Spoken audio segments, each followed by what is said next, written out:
Hey, hello everybody. We're just about to kick off. I'm just going to give it 10 seconds, 20 seconds or so and let people filter in. While we do so, I guess I'm just going to start giving the intro. So welcome to today's webinar. It's the introduction to options. We have two hosts today who you can see by my side. I'm going to just call up 1 second there. Here we go. Yeah, their bios. So we have a very special guest today from CME Group, which is Mark Taylor. He'll be speaking first. Mark is, as you can read, is very well experienced. He's got 10 years of trading experience across different derivatives desks. You know, he's worked around the world, London, Hong Kong, New York, managed derivative businesses. So I think he clearly knows his stuff, and we're very excited to have him here today to share some of his knowledge. So thanks for taking the time to join here, Mark. Pleasure. Thanks for having me. Yeah. And then on to your second speaker, we've got Cone, who is our very own option strategist from here at Saxo. He is also a veteran of the financial markets. Options is his speciality. You'll find Cone's insightful work on our platform. You can browse the research pages and find it. It's not only on options, he delivers research and analysis on a wide range of topics, but I recommend you guys go and check that out once you finish this webinar. I think the content of this will give you the fundamental knowledge you actually need to get to grips with that. So I'm sure it'll be very helpful. A couple of things before we start to continue. I'm just going to show this disclaimer on screen real quick. I guess the key point here is the first sentence, which is that the information presented is for education and informational purposes and should not be seen as a recommendation or an offer of solicitation to buy or sell any securities. So educational. And a couple of housekeeping items as well. There's three things. So one, questions. There will be an opportunity for Q&A. There is a box at the top right of your screen if you're on desktop, or it's at the bottom if you're on mobile, where you'll be able to pop in the questions and we will pick them up at the end. There is also a chat. You can feel free to put stuff in the chat, but we're less likely to see it. So I would request if you have a question, put it in the questions box. The handouts, or the slides that you're looking at now, are available to download. You'll find a handout section in a similar area. You can download the PDF. And then finally, the recording. This webinar, just like all of Saxo's webinars, is available to record. Is available to watch again. You can use the same link that you used to join to watch it on demand in the future. Or if you can't find that, or want to view it somewhere else for some reason, you can also find it inside the Saxo platforms. There's a webinars section, hunt around, you'll see it, and you can watch the recording of this, plus all the other webinars that we've hosted in the past. Okay, that's enough for me. I'm going to pass you straight on to Mark, who's going to give you the agenda and take it away. Thank you, Luke. Good afternoon, everyone. It's a pleasure to be here. So my name is Mark Taylor. I'm here representing the CME Group in partnership with Saxo Bank, and we're going to be talking about an introduction to the option product today. My background, as Luke briefly mentioned, I was a professional options trader for 10 years. I worked for two investment banks, Deutsche Bank and then RBS. 6 of those years were in London. I did 4 years in New York. I sandwiched in a few months in Hong Kong as well between the two. So hopefully I've seen a reasonable spread of geography in terms of trading markets. I traded options throughout that experience. I started off in foreign exchange and then I moved on to interest rates. So again, I've seen a broad spread. Since then, for the last 15 years, I've been teaching people about options. So webinars like this through to full training courses for investment banks and hedge funds and brokers and the like. Also, as a personal investor, I do trade options as part of my investment portfolio. Equity options has become my speciality. So across the piece, professional and retail interest, I've got a good understanding of options and a long track record of explaining them to you. So hopefully I should be able to make these things clear to you today. As Luke said, any questions, please just pop them into the chat and we'll attempt to answer those in one go at the end. So don't be upset if your questions are answered straight away. We'll come back at the end. The plan is that I'm going to speak for about 20 minutes, and then Kern from Saxo Bank is going to speak for about another 20 minutes. My job today is just to introduce you to the basics of options. So essentially, as the agenda looks here, we're going to talk about the definition of the product, the mechanics of how the product works, how it's different from just trading positions in the underlying stocks. We'll talk about something called payoff profiles, which are integral to understanding how options behave. We'll have a section where we talk about how you trade with options. So how do you take your standard trading view that you might currently express using stocks or some other linear product, and how do you use options to express the same view? We'll talk about the advantages of trading options over the underlying markets. And we'll also mention the risks in trading options, because like any financial product really, but particularly with derivative products, they give you some strong advantages, but with them comes a slight need for caution. There is some risk involved, so we'll talk through the main risks of options. Then Koen will take over and talk for 20 minutes about the Saxo Bank specifics. So how would you actually trade these products on their site? And then at the end we'll have 10 minutes or so left over for questions. Good. So I'm just going to pop through my slides, and we'll start here with the first slide to start talking about options themselves. Luke, I've just noticed that actually my slide is not tabbed forward on my. There it is. There's a small lag, I think. Okay, so in English, an option means a choice. If I give you the option to do something in life, you can do it or not, and the same is true in finance. So in finance, an option means a choice, and the specific choice here is to buy something or not, or to sell something or not. So we have two different types of options. On the left-hand side of this slide, we've got call options.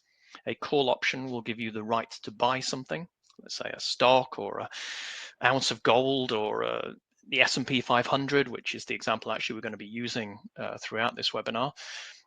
So if I buy a call option, I have the right to buy that underlying product at some point in the future, or not. Or I can walk away and just let the call expire worthless. If I trade put options, this is the alternative to the call. In many ways, the opposite of the call. This gives me the right to sell rather than buy. It should be pointed out that no option gives me the right to buy or sell. I can either buy or not with the call option, or I can sell or not with the put option. Okay, just moving forward to the next slide. Because obviously with any financial product, I can either buy or sell it, there are actually four different things we can do with options. I can buy a call, sell a call, buy a put, or sell a put. Now, many option traders, particularly at the retail level, tend to buy options. So they're talking about the top half of this, either go long a call or go long a put. For those of you slightly unfamiliar with the terminology here, if I'm long, I've bought something in anticipation of its price going up. If I'm short, I've sold something in anticipation of its price going down. So of course, what one can do is either buy or sell. So if I'm trading calls, I'm talking about the left-hand side of this diagram here, and I can buy a call or sell a call, take myself into a long call or a short call position. And equally, I can operate on the right-hand side, and I can buy a put or go short a put. Now we've got a slide coming up where we'll contrast the different payoffs that I can create if I buy or sell a call or a put. But just before we do that, it's important to understand how I exercise this right to buy or sell. How do I actually make my decision on this future date as to whether I want to buy or sell? So I've got an example here, and bear in mind it's the person who buys the option who has this choice. The seller just has to do whatever the buyer decides. So let's start with an example. I've bought a call option on some underlying asset. It doesn't matter what it is. Let's say that asset is trading currently at a price of 100, and I've bought the 100 call. Now the 100 call means that this is the price, and we call it the strike price. This is the price at which I can buy the underlying. So if I buy the 100 call, this gives me the right in the future to buy this underlying asset at a price of 100. So let's have a think about how we might make that decision. I'm going to wait. Now, when I wait, the market will evolve. The price will move up or down on this underlying asset. And then when it comes to the expiry date, the future date at which I must make my decision, I then observe the underlying market and decide if it would be optimal for me to buy at 100 or not. So we've got two alternatives here. The market's trading at 110 is the first alternative. So if the market is trading at 110, then I think fairly obviously it is optimal for me to be able to buy at 100 in a market which is trading at 110. So in this case, I will exercise my 100 call, be able to buy the underlying at 100 and simultaneously sell it at 110. That would net me a 10 unit payoff on that option because I'm buying something at 100 and selling it at 110. So my decision there is to exercise. I'll exercise my option and buy the underlying at 100. If instead the market was trading at 90, then it is not optimal to buy at 100, something which is priced at 90. If I still want to buy the thing, the underlying asset, I can just trade it in the market at 90 if I want to. So nobody would rationally exercise this option and buy at 100 when they can buy it cheaper in the market. So in this case, I walk away from my call option. I decide not to exercise. The call option in the terminology expires worthless. And if I still want to buy this underlying asset, I can go ahead and buy it in the market at 90. Okay, the next slide has a look at some of the terminology, just to be a bit more specific about the names that you'll see when you're trading options. So we've got an example, a hypothetical certificate here for a call option. So firstly, the type of option is important to specify for obvious reasons. I need to know if this is the right to buy or the right to sell. So in this example, we've got a call option, which is the right to buy. So this gives the holder the right to buy, in this case, the S&P 500 at a price of 5,000. So the S&P 500 bit we call the underlying. So that's the market that this option will reference. That's the market I have the right to buy in the future at a price of 5,000. And that price of 5,000 is known as the strike price, or simply the strike. Or sometimes you might see it being referred to by the letter K. So sometimes when you're looking through option literature, let's say a textbook or a website write-up on options, you might see strike being referred to as K. If any of you get into the mathematics of option pricing, it's very common to see the strike referred to as K in formulae. Okay, now the important thing which I've alluded to in the previous slide, but we'll now cover properly, is that my decision gets made on some future date, and we call that the expiry date. So in this case, I've chosen the 20th of June 2025, which is actually the expiry date of the June S&P 500 option that you can trade on the CME. So the 20th of June 2025. So we're talking about roughly 2 months to expiry there. Now, importantly, I don't get this right for free. Obviously, it's quite a valuable situation to be in. If I can just choose to buy in the future or not, I'm always going to choose to buy if it's optimal for me, and I'll choose not to if it's optimal to walk away. The seller, of course, has to do the opposite of me. They have to just accept my decision. So if my decision makes the future for me either good or flat, then the future for the seller has to either be bad or flat. And for that, they deserve compensation. And so there is an upfront cost that we pay when we buy options, and we call it the premium. And in this case, I would pay an upfront cost of 150 S&P 500 index points. We'll talk in the next slides about what effect that cost has on my overall profit and loss. Just before we get to talking about the payoff mechanics, it's worth just noting that when I choose to exercise an option, in fact, just let me take one step further back. I don't need to exercise my option. I can choose to buy or sell an option and then just close out my position in the future before it expires. So on the Saxo site, I'm sure Kuhn will walk through this. I could buy a call today with a 2-month expiry date, and then I could sell it tomorrow if its price has gone up. So I'm not obligated to take the option into expiry.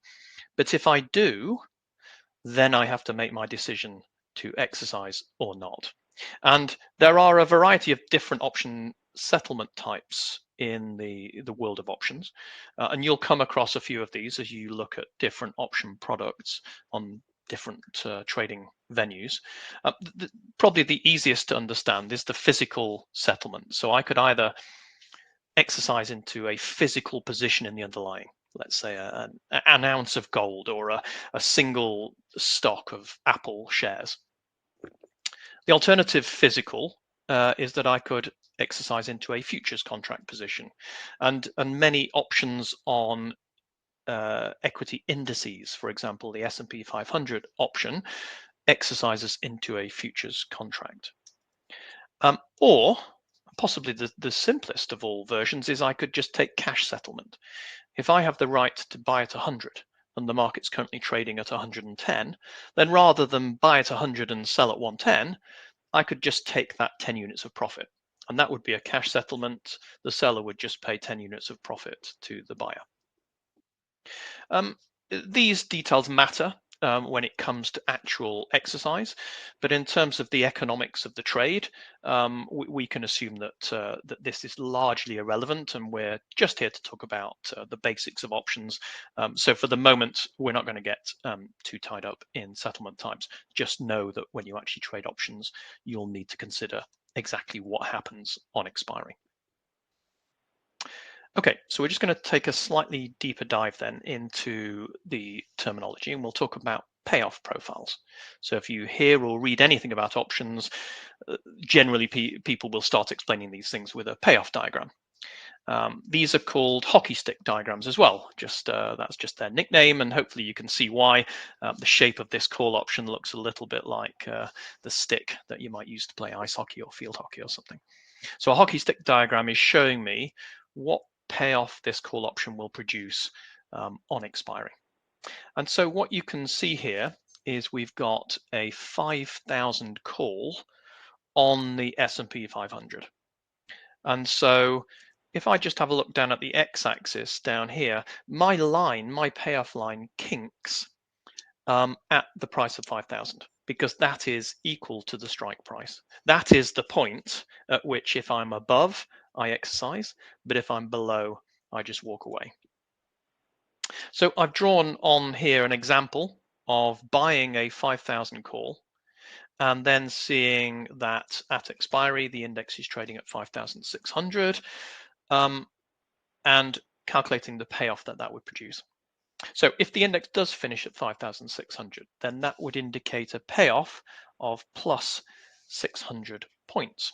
Now, these are index points. I'll tell you in a minute how we turn those into actual cash amounts. But simply put, I've got the right to buy something at 5,000, which I can then sell at 5,600. So there's a 600 point difference between the two. Now, if we were to think about the CME E-mini contract on the S&P 500, then in that case, each point is worth $50 per contract. So if I did one option contract here and I took it into expiry and I did make a payoff or did receive a payoff of 600 points, then my P&L would be 600 times 50, which equals $30,000. I need to be a little bit careful here. That's not my exact P&L. So strictly speaking, what I've got here is a payoff, because my P&L will be dependent upon the premium which I've paid for this option in the first place. So the next slide we're going to move on to now looks at the overall profit and loss for an options position. So I'll just wait for my slide to catch up. What we've got here is the dashed line now. The dashed line is the payoff from the previous page. So that's how much in points the option will pay off. if we finish above the strike, and obviously it pays off 0 if we finish below the strike. But I've got to bear in mind that I'm paying 150 index points up front. So my payment essentially is paid today, and then I wait 2 months in order to work out whether I exercise or not. Now, if I just concentrate on the left-hand side compared to the strike, if we finish below 5,000, then I walk away from my call option. It's worthless. It's going to produce a 0 payoff, but I've lost the premium that I've paid for it. So I'm going to be down 150 index points. 150 points. So if we call this our max loss in this situation, I've got 150 points times 5, which is going to be $7,500 per contract.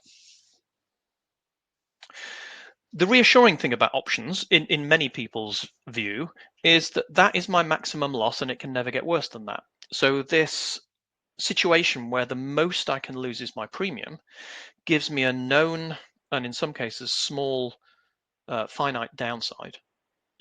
Of course, if the underlying rallies, in this case the S&P 500 goes up, then there is, in theory, no limit to where it can go. So a call option in this case, and this is true for all options, gives me an asymmetric payoff. It's no longer like buying a stock and making a $10 profit or a $10 loss per share.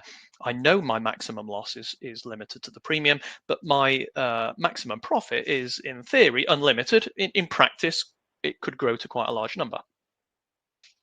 And what you'll notice on the slide is there's an important point, which I've just put a circle around there, but that blue arrow is pointing at, which is called the break even. And the break even, as the intuition would suggest, is where the payoff of the option is equal and opposite to the premium which I paid.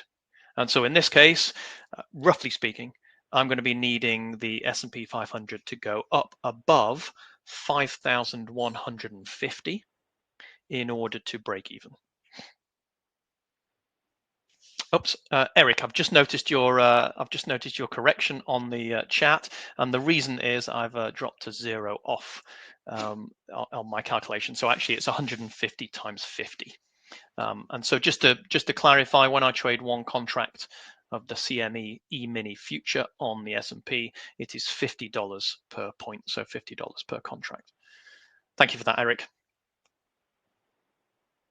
Okay, let's have a look then at the 4 P&L profiles that I can generate when I trade an option. So we're going to start off by looking at the long call. So the long call is up there in the top left, and I've just populated its payoff, its P&L profile. I'm just waiting for it to pop up on your screens. So you can see the graph that we saw on the previous slide. Below the strike, I lose my premium.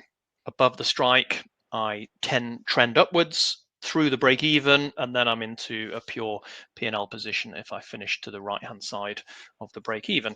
And in simple terms, we could say that the investor's view or the trader's view here is that the underlying goes up. Mirror image of the long call is the long put. So this time it's a directional bet that we go the other way. And so what I'm really saying with a long put position is I think the stock goes down, or I think the underlying goes down, and we finish below the break even. Now, many retail traders stop at that point and they just talk about buying options, but it's worth saying you can sell options as well as buy them. And so if I go shorter call, I get the mirror image position of the long call. And in this case, I'll make a profit if we finish below the break even of the option.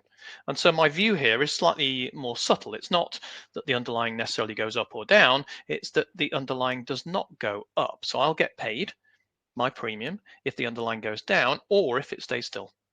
Now that is a trade you can only do with options. Only options allow you to benefit if an underlying market does nothing.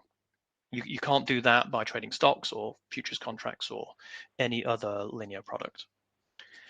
And the short put position, that's the mirror image of the long put. It's also the mirror image of the short call. And so the short put position might be categorized as taking the view that the underlying does not go down. I'm just going to pop up a quick, hopefully fairly straightforward question for you to have a think about. So that should pop up on your screens any second now. So the setup of this question is, you think that the underlying asset goes up significantly, so it moves up a decent way above today's trading price.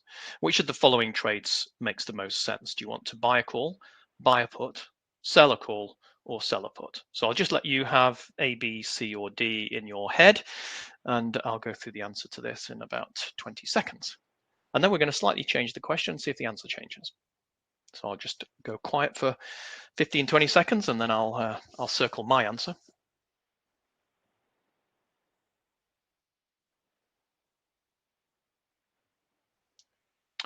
Okay, so fairly straightforward, and it's the example we've looked at throughout this webinar so far. Buy a call makes the most sense at this point. If you think the underlying goes up a long way, then presumably what you're thinking here is that wherever the break even is, you think we finish above, and buying a call would make the most sense there. If I change the question, and so I add this caveat down at the bottom where I change my view on how far the underlying will go up. So it's not just that it will go up, but I now think it will go up, but not by too much. There's a risk in buying the call, and the risk is that we move up, but we don't finish above the break even. Now, there's actually a trade on the board here, which has a more guaranteed payoff in the eventuality that the stock goes up, but not by too much, and that would be to sell a put. Because if I sell a put, it's just going to expire worthless. Nobody would choose to sell at that strike if the option is now, if the underlying is now moved higher. So I could sell a put, collect the premium, and congratulate myself on being right on my move, and not have to worry if we finish above or below the break even of a long option position. So you can see options allow me to take a slightly more subtle view on the underlying. It's not just necessarily about raw direction, it's about magnitude of direction as well. And I can use a short position or a long position to express my view depending on the strength of the view and the direction, the magnitude of direction that I think will happen. This slide just shows the payoff of those two considerations. So on the left-hand side, we've got the long call, and on the right-hand side, we've got the short put. It's worth just pointing out that you can also use options for hedging. They're not necessarily a speculative tool, although they do make a very good speculative tool. If I want to use options for hedging, they give me an extra way of hedging a position. If you take an example of somebody who's long the S&P 500, then the obvious hedge is just to sell it. But what happens if the market moves up? If the market moves up, I'm flat because I sold my position. Possibly I'm kicking myself because I think, I should have held it on, but the risk was that we went lower. What if I buy a put? Now, this is called a protective put position. It's quite a popular strategy amongst professional asset managers. If I buy a put option, this gives me, in some ways, the best of both worlds, but I need to pay a premium up front for this. So we have to realize that there's a cost to this strategy. Now, if the market goes up, my underlying position, which is long the S&P, will make money. And so you can see that the dashed orange line here is my underlying position long S&P. If I buy a put option, so this is my long put, the other dashed line, then that will actually expire worthless if the market goes up. So all I'll do is I'll lose the premium on my put option, but my underlying S&P position will be making me money. If the market goes down, though, that's when my put option offers me the protection, which is implied in the title protective put. So the put option will pay off, and it will generate a payoff, which will act, if I've bought an equal size of it, it will act to exactly offset the losses I'm incurring on my underlying stock position, and just take me flat. And essentially what I will do there is I'll just finish down the premium of the put option. And so this is a good way of protecting your existing long equity position or commodity position or whatever position you've got against possibly a short-term decline in the market. Quite a popular strategy that that traders employ. Final little slide on terminology, and then we're going to run through having a look at some prices. So on terminology, we talk about moneyness, and moneyness tells me where the market is relative to the strike. So if we are above the strike of a call, or if we are below the strike of a put, we would say that the option is in the money. In the money means that if we finish here, it will generate a positive payoff. The alternative to in the money is out of the money, as you might expect. Out of the money means that the option is currently going to expire worthless, and the market would need to move in order to generate a positive payoff. In the situation where the market and the strike are exactly the same, we talk about the option being at the money. And actually, if you're trading exchange traded futures, the phrase at the money really refers to a cluster of strikes which are close to the current market, because the exchange will always trade fixed strikes.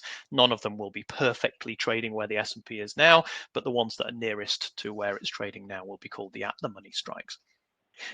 It's quite unusual for an option to finish at the money, because you'd expect the market will evolve over the next few months and the option will finish either in the money or out of the money. But it's very popular to trade at the money options, or options which are at the money on trade date. It's the most popular strike to choose, because I suppose it most simply represents the view that the market will go up from here or down from here. Actually, final little bit of terminology, exercise styles. So far, I've talked about exercising on some point in the future. Now, implicitly, what I've been talking about there is what we call European style options. So that gives me the right to exercise on one date in the future. There is an alternative, actually, which is an American style option.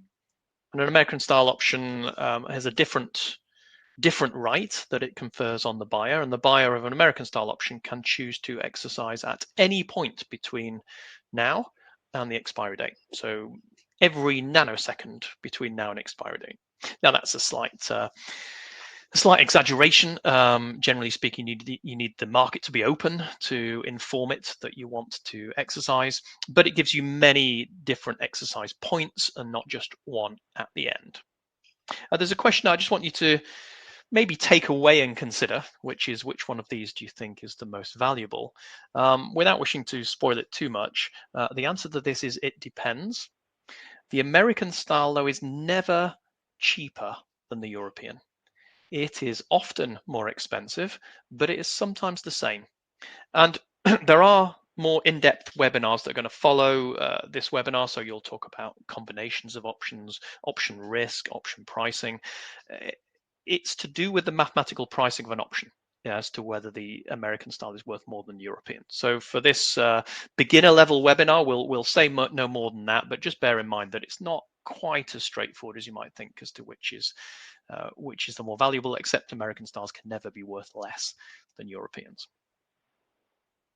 Okay, let's finish, certainly my part, by just discussing the advantages and the risks of trading options, and then I'll hand over to Kern, who's going to take you through what these things look like on the Saxo trading platform. So firstly, the advantages, and we've sort of hinted at some of these already. They allow you to trade a particular time period. So if you buy options, all you need is the market to move at some point before expiry. It could be that you buy a call, the market then goes down and then goes up. And as long as it finishes above the break even, you'll make a profit. Now contrast that to just buying a stock. If you just buy a stock and the market goes down first, there's a point at which you might stop your loss. You might cut your position. You might say, actually, this hasn't worked out. Options give you that reassurance to forget about that. You've paid your premium. That's all you can lose. And therefore, you can sit and relax and just observe what happens on expiry. Or, to take the other side of the coin, I could sell options if I want to express the view that the market won't move before expiry. So let's say I think the market may move up or down, but until a certain date, it's going to remain relatively constant. Maybe there's a big economic data announcement coming out, non-farm payrolls, US GDP, something like that. I could sell an option. I could collect the premium if the market is calm. The market can then move after the expiry, but I don't care about that because my option's already expired. I can receive income. We've talked about that. Going short options, difficult to do, in fact, impossible to do that trade with linear underlying markets. Only with options can you receive a premium and get paid if the market does nothing. And as I've hinted at before, we can create combinations of options where we add more than one option together, and you'll have a look at those in some of the more advanced webinars that are coming up. So final slide from me, we'll just have a look at the risk on options, and then I'll hand over to Kern. So it's always worth pointing out that there are risks to these things, of course, that you can't get carried away thinking that this is some kind of perfect new product that I can trade that only comes with upside. There are downsides, like there are with any trading product, and the main risks I've just listed here. Selling options brings with it unlimited downside risk. Now, of course, this can be managed in the same way that you manage the downside risk if you took a position in a stock. But it means that you've got to actively manage that. You've got to set stop loss limits as to when you're going to close out your option position. Options have complex pricing. So no longer is this kind of, I suppose, the high school maths pricing of stocks or maybe bonds or commodities or anything like that. There's not simple time value of money considerations. There's more than this. And so this is kind of a degree level maths product. And therefore, it just means that the movement in option prices is maybe slightly less intuitive than the movements of prices in a stock or a futures contract. So that's just worth bearing in mind. And again, more advanced webinars might deal with that in due course. You get leverage. You get leverage with any derivative product you trade. This small premium means you've got the ability to take large effective positions. Obviously, this cuts both ways. Taking a large effective position comes with the risk equivalent to that position size. And so one must always take into account leverage whenever you're trading any kind of derivative product. Okay, that wraps up my section. Hopefully that's given you a nice introduction to the option product. This webinar was aimed at beginners, so we've just covered the introductory level stuff, the mechanics, etc. As I say, more detail will be coming in future webinars. But for now, I'm going to hand over to Kern, who's going to take you through things from a Saxo Bank point of view. Hello there. Thank you for joining us. I'll be starting to share my screen and show the SaxoTraderGO platform. As you know, well, let's just do it. This one. And let's just start here. I hope everybody sees my screen. And as Mark told, there is some delay on our screen, so I hope you get to see the right screen. I don't know, just a little second.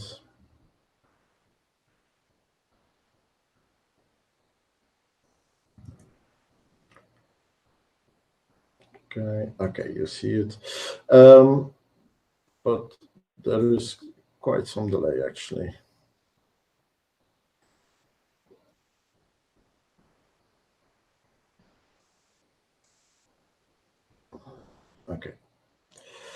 Okay, let's okay, now I get some feedback. My apologies. If we log into our platform, the SaxoTraderGO platform, as you know, we have multiple platforms. We have the Saxo Investor platform, SaxoTraderGO, of course, the mobile applications, and then we also have SaxoTrader Pro, which is a standalone version, not a website, in which is more suited for more advanced strategies and trading.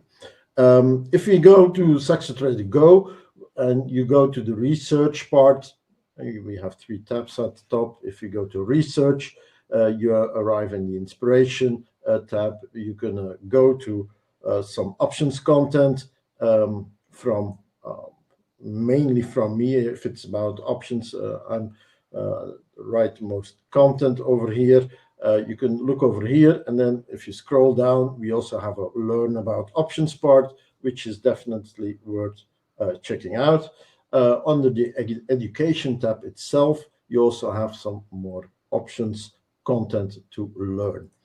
Well, but that's not what we're here for. We're here to show the options trading part. If we go to the trading, again, let me double check. Yeah, this is, oh, I'm actually in the wrong account. It doesn't matter. It's an empty account, so I won't be able to perform any actual trade, but the idea is all the same. Let's say you want to, we'll take a stock as an example, and actually it's already there. It's just been in the news. First of all, everything what I'm be showing is just for educational purposes. It's definitely not something you should do just because you saw me doing it. That would be very foolish, actually. But let's have a look at Tesla. Tesla has just published their numbers, and we get to see the product overview here. Let's just make that a little bit bigger. And we've talked about options. What are they? We've seen that a company, in this example, Tesla, has options. Well, how do we get to see that? Here at the top, we have the option chain. What is an option chain? That's actually the place where you'll get to see all the options. And if you look here, we see a list with all months, and here all dates at the right-hand side. Those are all the expiries. Those are all the dates in the future where options will expire, and by that time they should be exercised or left alone. If you buy options, you don't have an obligation, you have a right. If you look here, Tesla is quite busy or well traded product. We have expiries for almost every week. There's one in 2 days. So usually stock options expire on Fridays. If they're busy enough, there are week options, which means every week we have expiring options. Less traded stocks, usually smaller stocks or small caps,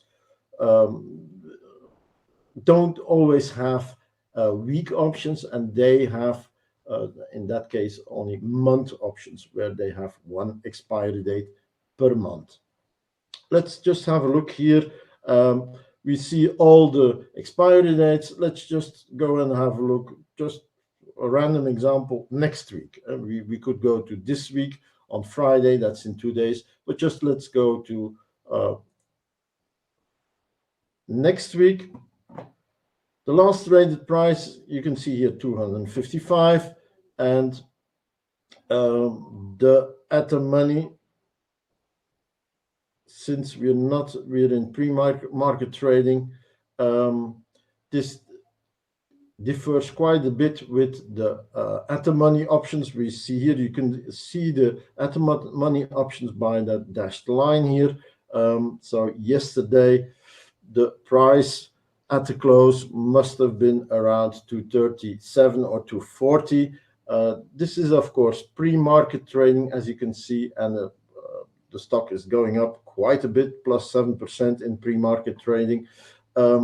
So we see here all the strike prices, and you see that the interval is $2.50. If you would go to another stock, that could be $1. Some stocks have intervals of $5. It all depends a bit on liquidity and how much options are there available. That's not something we determine. That's something the exchange or the OCC determines.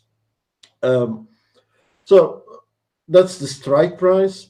What else do we see in the options chain? Because the options chain does look something. If you're new to options, you'll say, well, what are all those numbers? I don't get it. It's too complicated. Well, don't panic. It's quite easy. On the left-hand side, we see the calls. And on the right-hand side, we see the puts. We have a date, and that's what I told earlier. We have an expiry date. In the middle, we have the strike prices. And on the left, we see the call options, and on the right, the put options. If we click here, for example, I'm just clicking on something, 220, then we see that those calls, if you want to buy a call option to have the right to buy Tesla stock at 220, while it is actually at 250. Well, let's just keep the closing price of yesterday, 240, for example, approximately. You'll have to pay $27.25 per option. Let's not forget, one contract covers 100 shares. That would mean if you would buy that option, you'll have to pay $20.25 at times 100. So how do you do that now? Well, quite easily. You click on the ask price. If you buy an option, you have a bid and an ask price. Which price do you have to take? Well, I always have a very easy reminder. Always take the price. If you want to buy at the 27, you'll never get that. You'll have to take the most, less advantage for you. The ask price is the most expensive one. That's what you'll have to pay. If I want to sell something, I would like to sell it at 27.25. Alas, you will have to sell it at the lowest price, 27.00. Here you can actually see also those two prices, the bid and the ask price, also show the liquidity often. If the difference between those two prices is big, you know there's not much liquidity. If the difference is small, like in this case, 25 cents is not that much. The best part is here at the money prices is only 5 cents, which means there is a lot of liquidity. Okay, but so we want to buy an option which gives us the right to buy the underlying Tesla at $220 before next Friday, the 2nd of May. How do we do that? We simply click on that option and we get the trade ticket. There's nothing more to it. You'll see all the information here. You buy to open. Strike price 220, expiry to May. It's a call option, and what price will we pay? 27.25. As you will see, as it is 100 shares per contract, the premium you will pay, the total amount is $2,725. Since this is an empty account, I don't have anything available. I can try to place the order, but well, it doesn't work. You have insufficient cash to make this trade. But normally you would get to see the order filled, or at least in the order queue. Okay, that's how you buy an option. Selling is actually just the same, but now you click on the bid price and you set the limit. In this case, it will give a warning. Since this is an empty account, it will give a warning that I don't have margin available or money available to sell an option. What is margin, by the way? Margin is if you sell an option, and like this one, the 220, which gives me the right to, since I'm selling, I'm giving the right to somebody else to buy that 220. I will get $27 per share. Times 100 is 2,700. However, since I'm giving that right to somebody else, I actually have an obligation to deliver. And if you don't have the underlying, if you don't have those stock, yeah, we from Saxo will say, yeah, but if it goes the wrong way, we want to be sure that if it goes wrong, that you'll pay up if it needs to be.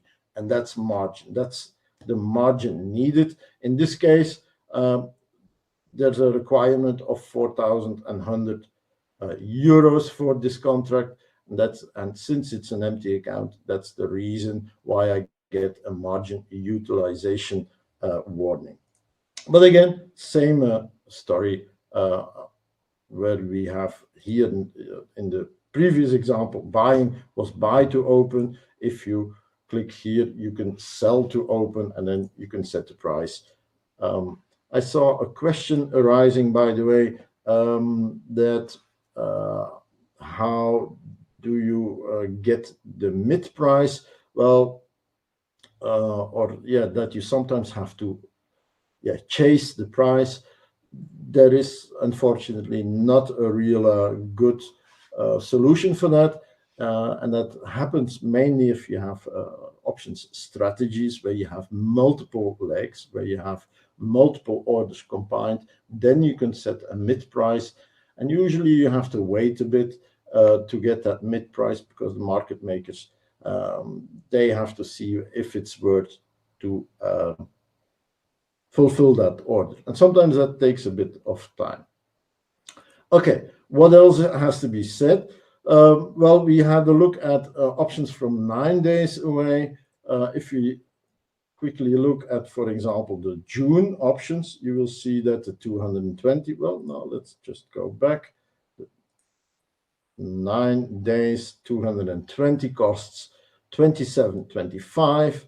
If we go to the same option at the 220, but with expiry 20th of June, which is in almost 58 days, you'll see that that same option is, of course, more expensive. And why? Because there is more time value in that option. Okay. And it's a bit of a pity. Let me just, I really thought I was in another account, so my apologies for that. I'll quickly go to a different account, a demo account. There I actually do have,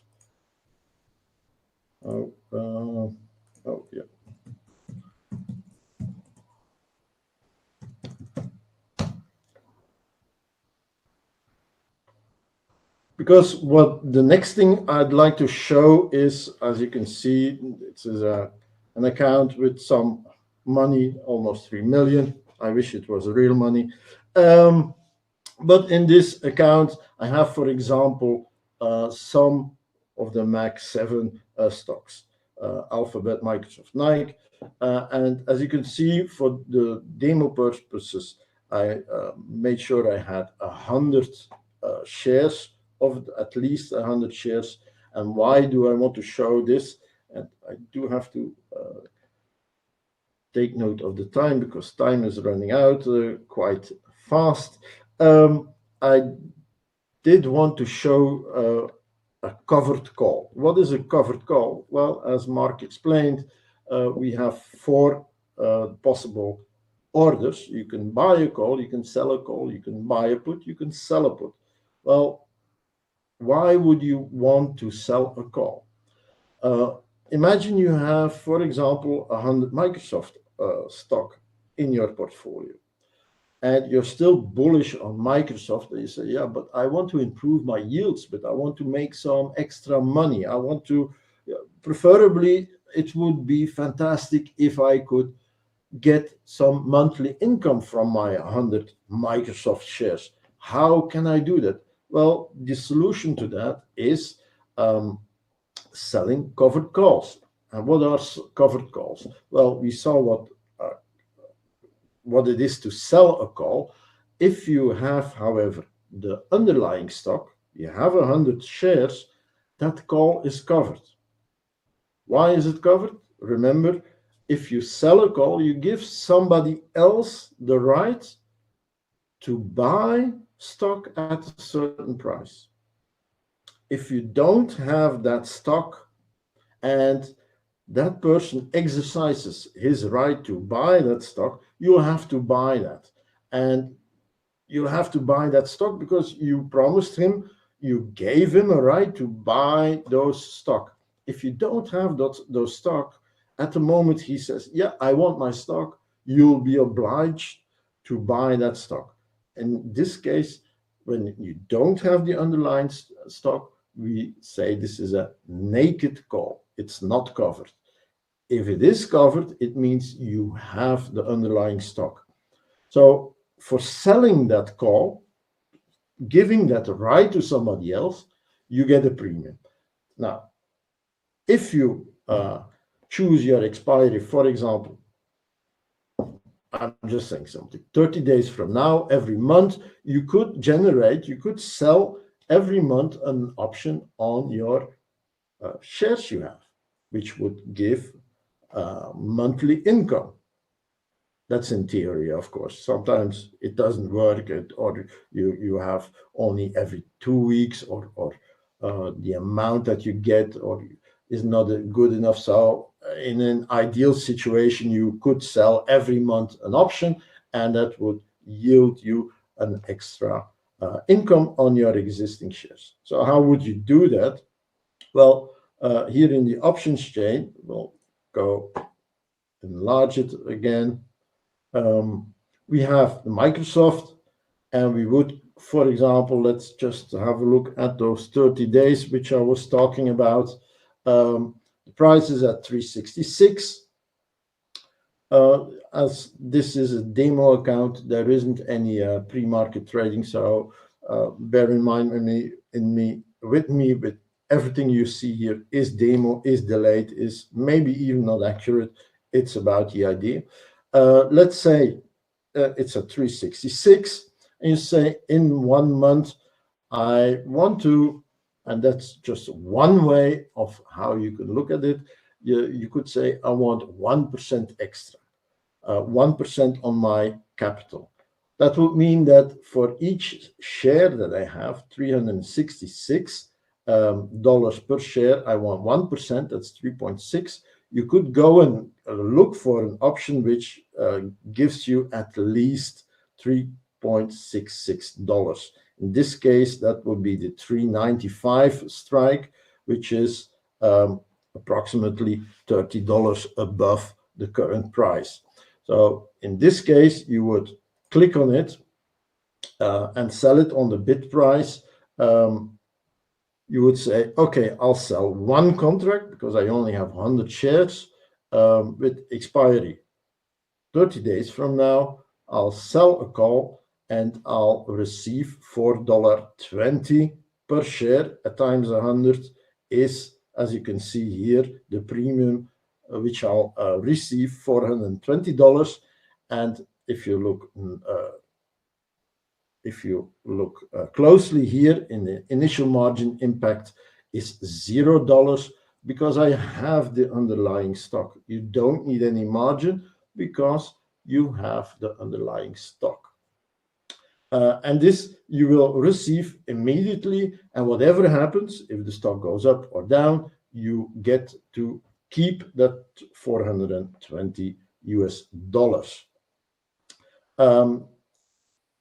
That's how you sell a covered call. Of course, what happens if the price of the stock goes, let's go and have a look at the chart.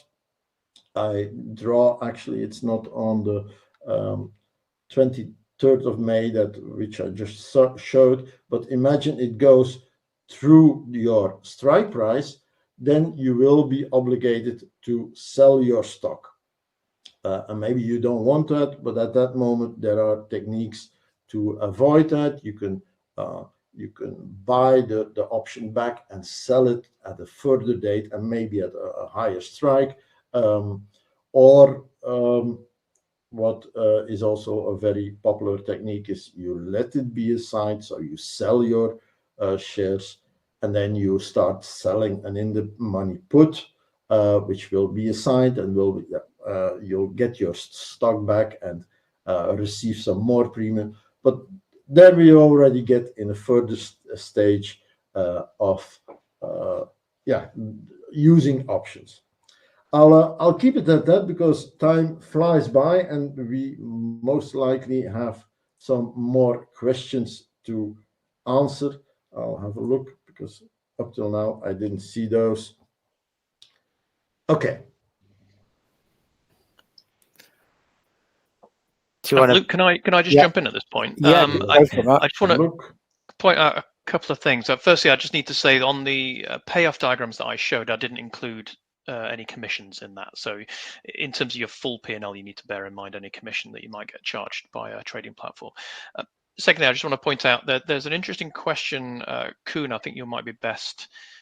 So a few people have been having a very interesting conversation about the technicalities of options, all the details of which really belong in more advanced webinars, but I like all of the chat. I've been smiling along to it, particularly Zach and Roman's comments. There's some interesting detail there. Right up at the very top, somebody asked a question about assignment if you're short an option, and actually how it would it work. Are you automatically assigned? Do you need to do anything? How does that work on the Saxo platform, Koen?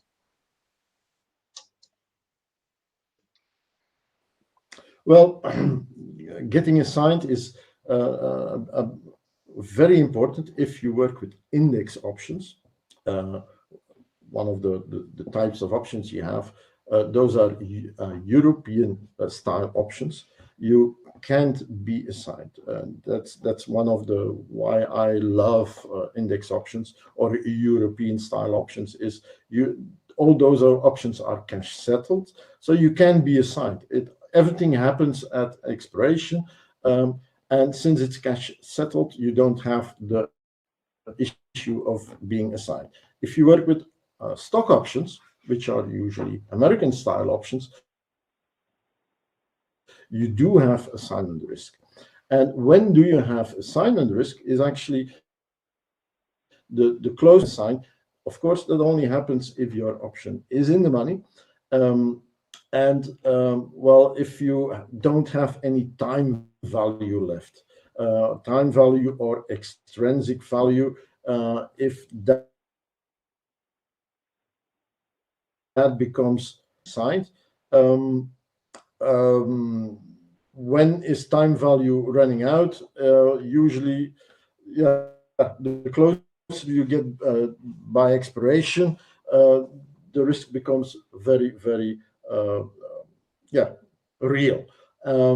Once expiration has happened and you are in the money, you will get assigned without exception.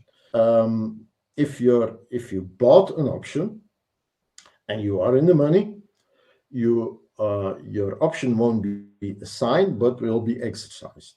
So what happens on the Saxo platform, if you have bought an option and we get near to expiry time, 2 hours before expiry, our system will start to look, in the example of the Tesla shares, for example, if you buy a Tesla option and you are in the money, 260, and your strike price is 220, our system, starting 2 hours before expiry, will start to look if you have enough money to buy all those Tesla shares. If you don't have, what was it, $268 times 100, if you don't have that cash available, our system will say, oh, you don't have that money, so we won't let your option expire and we will sell your option. You won't make a loss because that option will have intrinsic value and you will get to receive the value of that option. I hope that answers the question a bit. Yeah, I think one comment as well was how long does it take to actually get the stock? So say you want to receive the stock when you exercise your call, how long does it take to actually get it into your account? I believe that's immediate. Cool. So we'll move on to a few other questions. I'd like to add actually with all the exercise features or the fact that an option can be exercised. In reality, it doesn't happen that much that people exercise their options. In reality, people just buy or sell their options. So once you have bought a call option and you are in the money, it's actually usually better just to sell back your option with the profits you made on the option, because that will usually correspond to the profit you would make in exercising. So buying the underlying at the strike price and then immediately selling it again to take the profits. It's worth just adding a point here on American style options as well. If you've bought an American style option and you're wondering if it is optimal for you to exercise, you can actually look at the difference between what you would get if you exercise and what you would get if you just sold it back to the market. And if it's higher to sell it back to the market, that's just indicating that it's not optimal to exercise. And if you're wanting to crystallize your position in cash, you should sell it back to the market instead. Good. Yes. There was and this I can see in the chat there's some quite advanced stuff going on. I'm just filtering through it to see what the questions are amongst it. There is a question around income, which is quite an interesting one. What is a good option strategy, to receive income? And before, if anyone might want to pitch in, but there is, I'll just put this on screen, some upcoming webinars that we have, and the next one is advanced option strategies in 2 weeks' time on the 7th of May, same time. I would recommend you guys sign up to that. It seems like a lot of people in here are a little more advanced, so I think you guys would probably find that helpful too. But on the fact of receiving income, is that something you guys want to just very briefly say? I can speak about this from a theoretical point of view. Anytime you sell an option, you're going to receive income. Whether you make a net profit or not depends on what happens next. So there's no strategy, as you might expect in life, that will just guarantee you some income, regardless of what product you trade.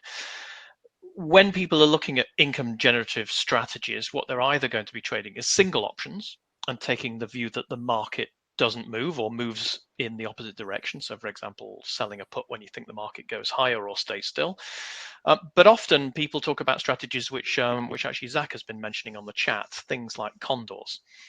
Short strangles, for example, is when you sell an out of the money call and also an out of money put. And what you're essentially doing is you're saying, I think the market will finish between those two strikes. And if it does, I just earn the combined premium. And if it doesn't, I have a possibility of a loss in either direction. So generally speaking, when people are talking about income generative strategies, they're often looking at these option combinations, which I think will form part of the more advanced webinars that you'll be running in due course. It's also worth saying as well, the covered call strategy that Koen mentioned is a very popular strategy of just layering on premium income on top of an existing long position.